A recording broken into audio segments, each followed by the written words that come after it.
Bonjour à tous, on se retrouve sur cette petite vidéo vite fait. Alors hier j'avais fait une vidéo, mais malheureusement comme on était déjà à quasiment 19 minutes, j'ai pas voulu en dire plus sinon le format il allait être trop grand. Donc là on va parler vite fait de ce qu'on doit planter en janvier, non février, désolé. Entre le 10 février, vous avez jusqu'à peu près fin février. Donc vous avez à peu près 10 jours, 15 jours pour semer tout ça. Donc c'est très simple. Pour ce mois de février, vous avez que 3 trucs à planter. Enfin, de moi, ce que j'ai en tout cas. Hein, je ne sais pas après les autres trucs. Moi, je garde mes graines. Hein, donc après, si vous avez d'autres choses à planter, il faut voir. Donc moi, j'ai les poireaux à planter. Et vous avez les oignons jaunes et les oignons rouges à planter aussi. Moi, malheureusement, j'ai plus d'oignons jaunes. Je suis obligé d'attendre l'année prochaine le temps que les oignons, enfin les graines, elles se fassent. Parce qu'il ne faut jamais replanter la même année, hein, c'est pas bon. Là, j'ai récolté l'année dernière. Je suis obligé d'attendre l'année d'après pour planter. Sinon, les graines, elles vont pas être top. Donc là, je vais vous montrer vite fait comment on plante tout ça.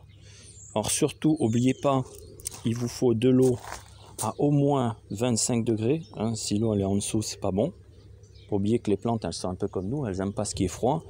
Vous n'aimez pas aller dans une eau à 0 degré, hein. Faut être évident, vous n'allez pas vous prendre votre douche avec du 0 degré. Bah, eux, c'est à peu près la même chose, elles n'aiment pas ce qui est froid. Donc il faut prévoir de l'eau à température de 25, pas plus, hein, ça sert à rien, il ne faut pas non plus les brûler. Hein. Du terreau et des gobelets, hein, tout simplement. Allez, je vais vous mettre ça et on va se faire ça ensemble. Hop. Alors j'espère que j'arriverai à le tenir. Normalement ça devrait être bon.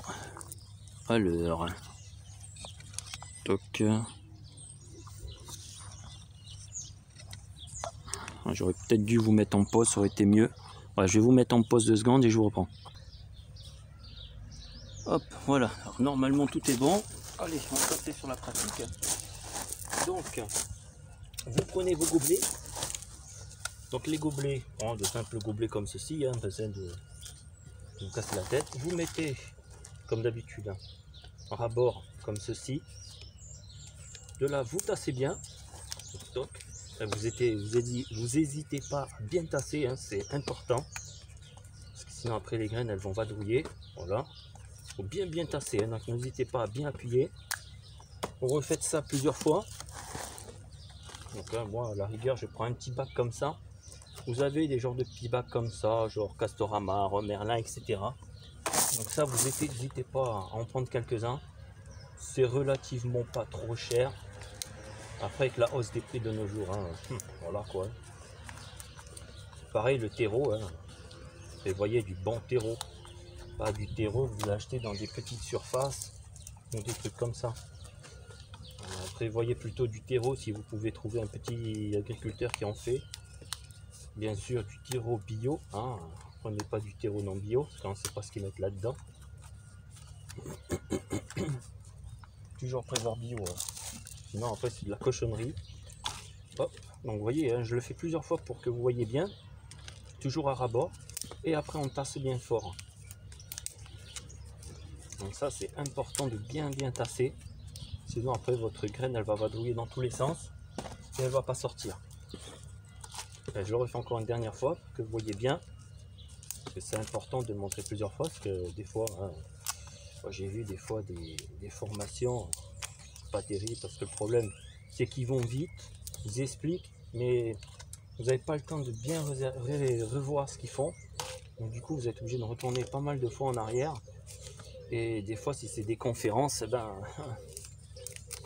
les conférences, ok vous filmez mais c'est pas idéal. Vous voyez, je préfère bien le refaire plusieurs fois, au moins comme ça vous captez bien. Donc voilà, bien tassé, très important. Une fois que vous avez bien tassé, vous prenez votre pot ou vos graines. Alors moi par contre, vous voyez, j'ai laissé les graines comme ça dans les boutons, je sais pas si ça s'appelle des boutons. Donc du coup c'est un peu compliqué. Ce que je vais faire, je vais en prendre un petit peu, un petit tas. C'est vrai que c'est pas idéal, hein, mais bon, pas le choix. Hop, là je vois qu'il y en a 2-3. avec quelques dedans. Voilà, je pense que ça devrait aller. Hein. Voilà, là, il y a une graine. Voilà, c'est bon, ça suffira. Vous voyez, j'en ai mis à peu près, je sais pas, 5-6 comme ça. À première vue. Donc ça, c'est bon. Hop, je vais mettre de côté. Alors, je vais recommencer plusieurs fois. Hein. Là, dans les boutons, il y a l'air d'en avoir un. Peut-être deux. Pas facile de voir comme ça. Voilà, là, j'en vois 1, 2, 3, c'est bon. Allez, pas un de plus. Le mieux, c'est de mettre au moins plus ou moins 4-5 graines. Hein. Parce que les poireaux, c'est petit. Et au moins, s'il y en a 2-3 qui ne se développent pas. Alors, il y a une graine. Une graine qui est tombée. 2 graines. Allez, c'est bon, ça suffit. Toc. Vous voyez comment je fais. Hein. Très simple. Une graine, 2 graines. Allez, il doit en avoir 2-3 là-dedans, ça suffit. Allez, une dernière fois. Moi, je vais prendre la terre, moi. Machinalement, le cerveau, il le fait. Alors, une graine. Là, j'en vois 2. Allez, c'est bon. Voilà, une fois que vous avez rempli vos petits gobelets comme ça, vous voyez, avec les petites graines de cette façon-là. Alors, je ne sais pas trop où il se fait le focus, donc je fais un petit peu partout pour bien voir. Vous reprenez de la terre. Et vraiment, je vais essayer de me mettre comme ça, j'espère que ça regarde bien. Vous mettez vraiment légèrement, vous voyez comme ça, hein, pas plus. Il faut vraiment mettre à fleur de peau, pas que la graine elle soit vraiment enterrée. Hein.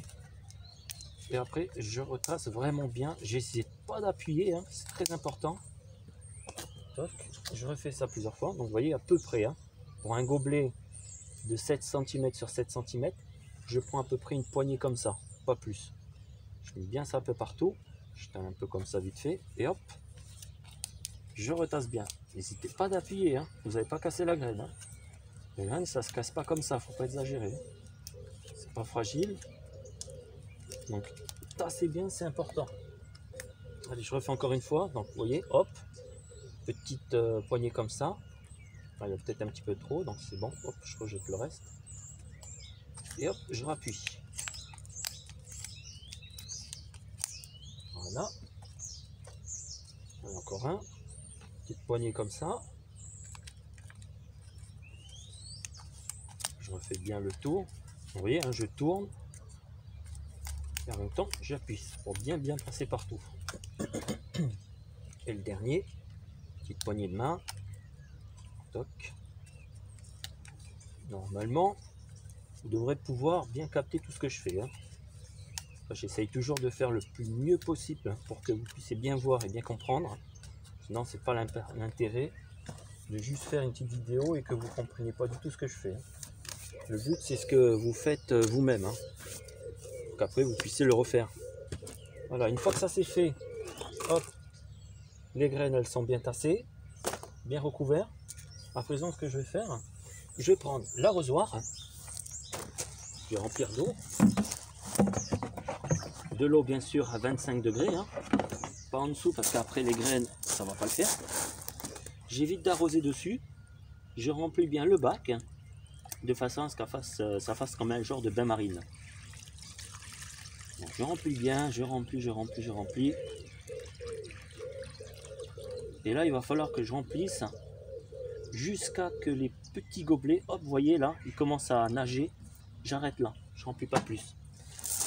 Dès qu'ils commencent à nager, vous voyez là, ils ne touchent plus le sol, ils nagent. Hein. Et bien, quand vous appuyez dessus, je ne sais pas si ça filme là, je pense que oui, normalement j'ai bien mis partout. Normalement, vous voyez, si j'appuie, l'eau, elle arrive à peu près à une phalange, comme ça. Il faut que l'eau, elle arrive, si vous appuyez dans l'eau, il faut que l'eau, elle arrive à peu près à cette hauteur-là, de une phalange. Si ça arrive là, c'est bon, vous avez mis assez d'eau. Vous attendez un moment, que l'eau, elle pénètre, elle remonte. Une fois que c'est fait, vous regardez un gobelet. Si ça n'arrive pas à une phalange, vous remettez un petit peu d'eau encore un peu. Et là, vous attendez, on va dire la première fois, vous mettez de l'eau et vous attendez 5 minutes, ça devrait suffire. Vous regardez, parce que là, normalement, l'eau, elle va monter. dans le gobelet. Si ça ne monte pas, vous prenez une pomme avec, vous savez, des petits trous minuscules, de façon à ce que quand vous arrosez, ça fasse un peu comme une pomme de douche. Et vous arrosez délicatement, de façon à ce que ça pénètre dans le gobelet, mais pas que ça retire la terre qui a été tassée au-dessus. Mais en principe, le bain marine, ça devrait fonctionner. Une fois que ça c'est fait, on va imaginer que l'eau est bien pénétrée à l'intérieur. Ah, vous voyez là, regardez. Là. Vous voyez ici, là, je ne sais pas si ça se voit. Quand vous appuyez comme ça avec le bout du doigt, vous voyez que l'eau, elle commence à apparaître au-dessus. Vous voyez, c'est bien mouillé. Hein. Donc vous voyez, là, déjà, en même pas 2 minutes, l'eau, elle commence déjà à apparaître au-dessus. Donc déjà là, pas besoin de remettre de l'eau. Si ça apparaît bien au-dessus, pas besoin. Donc là, une fois que c'est bien arrosé, 5 minutes, normalement 5 minutes c'est bon. Vous prenez vos petits gobelets, hop, imaginons que celui-là il est bien, vous le prenez, vous le posez par terre et vous laissez l'eau retirer. Vous prenez le reste, vous le mettez par terre, vous laissez bien retirer l'eau. Une fois que ça c'est fait, alors moi je vais chercher, ah bah oui, bah, je ne l'ai pas pris, écoutez, on va le prendre ensemble. Normalement, hein, vous devriez le savoir, j'avais des espèces de plaques. Je vais aller chercher ça avec vous, mais en pause et je reviens.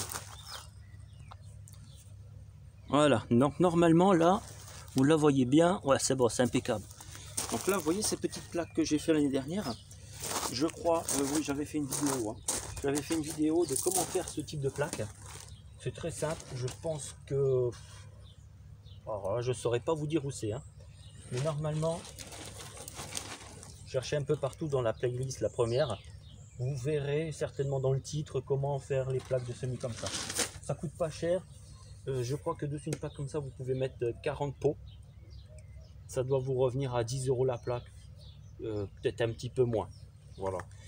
Vous voyez par exemple là, c'est bien hydraté. Je vais poser par terre pour laisser bien désengorger l'eau. Comme ça. Hop. Normalement, je crois que vous pouvez voir. Si j'ai bien mis partout. Et une fois que c'est bien désengorgé, vous attendez une bonne quinzaine de minutes. Hein. Une fois que c'est bien fait, hop, vous prenez votre pot. Imaginons que celui-là, c'est bon, il est fait. Ben, toc, je vais le poser dessus. Toc. Et voilà. Alors surtout, pensez-y, le matin quand le soleil commence à se lever, sortez vos plaques dehors. Il faut à tout prix qu'elles prennent le soleil. Si les plaques ne prennent pas le soleil, enfin les pots, les graines ne vont pas détecter le soleil, les rayons du soleil, et du coup elles ne vont pas se germer comme il faut. Donc c'est bien de mettre à l'intérieur le soir pour que ça soit chauffé, donc ça c'est très important. Si vous avez un endroit chauffé à l'intérieur de votre habitation, dans un abri de jardin, etc., un endroit qui fasse au moins 10 degrés minimum, c'est important. S'il fait en dessous des degrés, ça ne germinera pas non plus. Donc 15 c'est l'idéal, 15-20 degrés c'est l'idéal. Donc si vous avez un endroit où vous pouvez mettre un petit chauffage, un brise-jardin, peu importe, vous mettez ça là-dedans. Quoi dire d'autre? Normalement vous avez toute la base pour le faire. Techniquement oui, hein, vous avez tout ce qu'il faut. Donc sortir le matin pour qu'il puisse prendre le soleil, les rayons. Et le soir, vous attendez pas trop que ça fasse nuit. Sinon après les pots ils vont avoir froid. Donc vous les remettez dans l'abri. Et puis vous refaites ça tous les jours. Normalement au bout de 40 jours, vous allez avoir au moins vos petits plants qui vont faire au moins du 15-20 cm comme ça, au bout de 40 jours. Et d'ici 40 jours, on pourra refaire une autre vidéo qui nous permettra de mettre ça dans la terre. Allez, sur ce, bonne semis, bon paillage à faire. Hein. N'oubliez pas, dans la première vidéo que je vous ai fait il y a 3-4 jours, très important de faire ça. Et je vous retourne dans une prochaine vidéo. Allez, bye bye.